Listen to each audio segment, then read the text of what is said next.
Namaskaram, Sadhguru. I've read many of your books and I've learned a lot. I've also been touched deeply by Kriyas and Hatha Yoga. I was wondering, why is it that you don't teach Kriyas and Hatha Yoga through books? Wouldn't that reach more people? Thank you.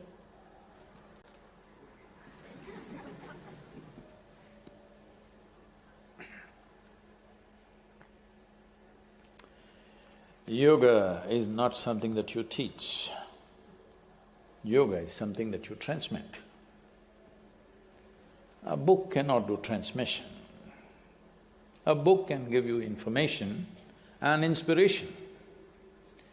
So we are writing books to inspire people to take to yoga, not to instruct people into yoga or transmit yoga through the book.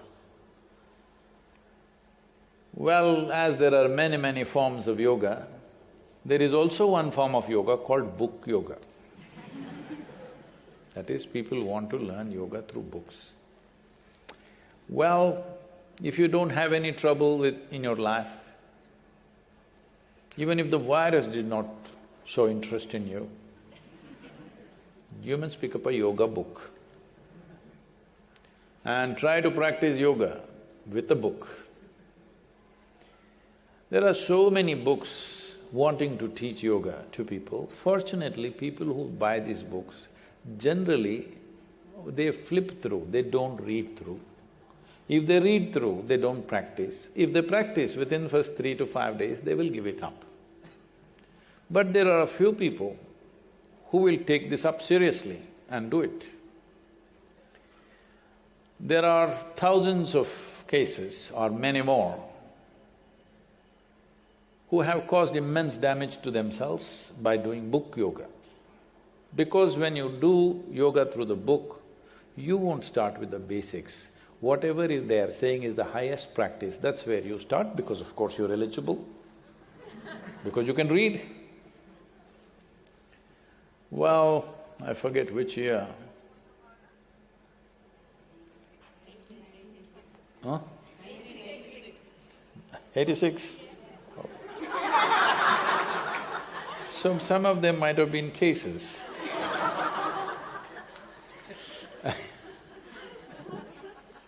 Why is that man moving like that? Hello? You're trying to spread the virus? Sit down somewhere. Huh? What's that? Oh, then you must fly.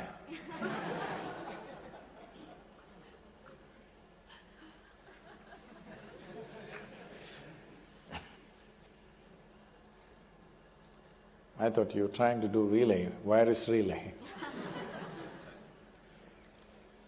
So, in 1986, when they made a survey in the Nimhans Institute in Bangalore, Nimhans Institute is a premier neurosciences institution, or it's a mental asylum on one level, not really an asylum, a hospital more. 8% of the inpatients that year were improper yoga cases. There are thousands of ways for you to drive yourself mad. There are. If you want, I can tell you how many ways you can do it. Or maybe you yourself are an expert. But 8% of the people choose yoga as their path to madness. That's incredible. What should be an ultimate solution to your life becomes the pathway to madness. This is simply because without preparatory steps, without any transmission, just picking up odd instructions and trying to do something. Fortunately, most of them don't practice after some time. Those who take it seriously will pay a very huge price. It is…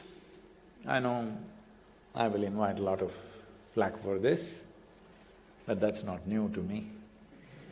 So, let me say this. In a way, teaching intricate yoga or yogic processes, which are inward-directed processes, through a book is a crime. It's a crime. It is like There are some people, some time ago it was there, now it's been removed. There are some people who have access to scientific information and at a time just about before this, probably before 2003 or 4 at that time, there was clear instructions as to how to make a nuclear bomb on the web, on the internet. You could get everything as to how to make a nuclear bomb. Only problem was assimilating the material. But if you had access to material, every bit of information how to make a nuclear bomb was all there. Now they've removed because whatever, the security situations are such. So using knowledge in this manner is not a responsible thing, it's a crime. First of all, nuclear bomb is anyway a crime. Unfortunately, it is needed because somebody else has it, you're nervous about it, so you have it, because you have it, somebody else has it, because they have it, somebody else has it. Well, this is an unfortunate reality in the world, but putting it out on the net, how to make a nuclear bomb is definitely a crime, isn't it? In a way, yoga is much more than nuclear science when it comes to you as an individual person, because this can make something else happen within you. It can transform a human being into another possibility.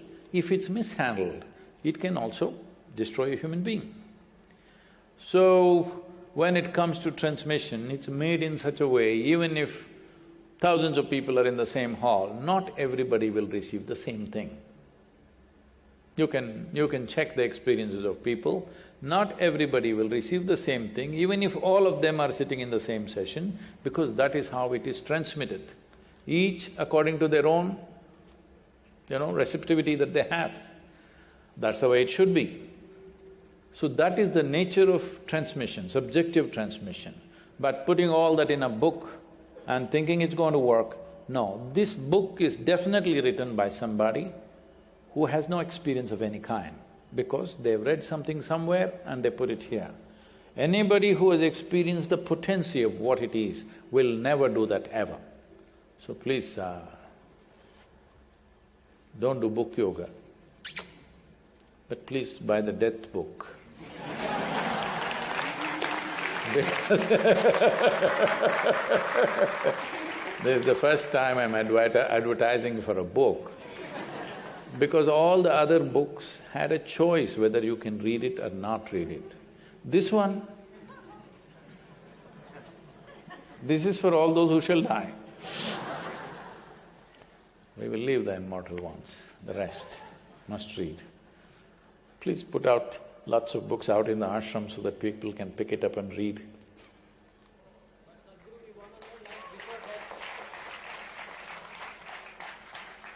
So don't do book yoga.